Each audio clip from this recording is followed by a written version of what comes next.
Hello guys, I'm back with another cake, and this one's actually a baby shower cake, and the final result is so adorable.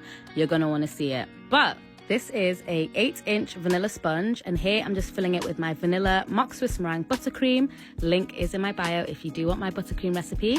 And then I filled it with this raspberry jam. A lot of the time I do work with frozen cake layers. However, sometimes I do just opt for letting them chill in the fridge overnight. As long as the cake is cold, it will still be easier to work with. Just don't be stacking a cake that's fresh out the oven. But I know you guys know better than that, right? Right.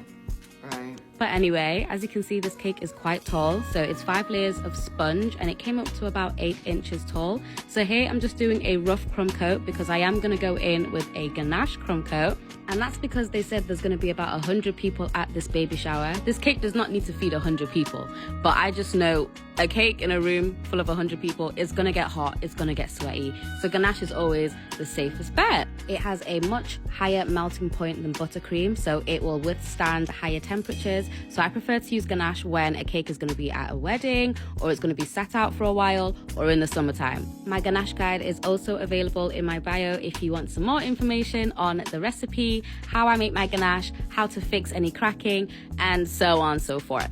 But after letting my ganache chill in the fridge for at least half an hour, it's now time for the final coat, and I'm going in with this super cute candy pink. I used Colour Mill candy pink, literally, and some whitener as well. I always like to add a dash of whitener into my buttercream before I add any colours. I feel like when your buttercream is a little bit whiter, the colour comes out more opaque and more like the colour on the bottle, if that makes sense. I finished smoothing my cake with my metal scraper, and while it was chilling in the fridge, I went on to make the hot air balloon. So basically, my customer sent me this photo as inspiration, and I have never made a hot air balloon in my life.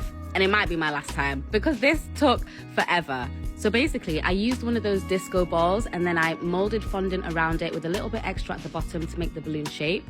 I then rolled out loads and loads of white and pink strips to recreate the striped pattern, and then I added this lace on at the end. And honestly, when I started, it was bright outside. When I finished, it was night outside. Yeah. But I went on to make these wafer paper hot air balloons as well. I did not film this, guys, because I was tired. I did not realize how such a simple cake would take up so much time. If you do want me to film a separate tutorial for that, let me know. But I went on to add the little baskets on the bottom for the hot air balloon illusion. And then I bought this cute teddy bear. It was made by MonicasCAKETOPPERS on Etsy. I will leave her tag down below.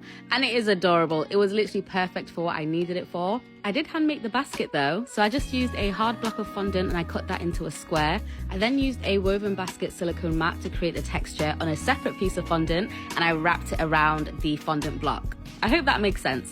But I went on to add some sprinkles all around the base of the cake, and then, this is my favorite part, I used cotton wool as clouds. Clouds, because the baby is flying in the sky.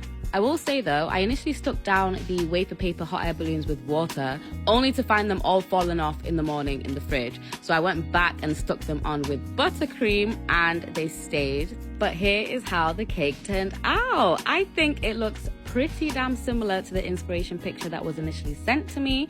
I did also hand make the baby girl cake topper, which I added at the very end.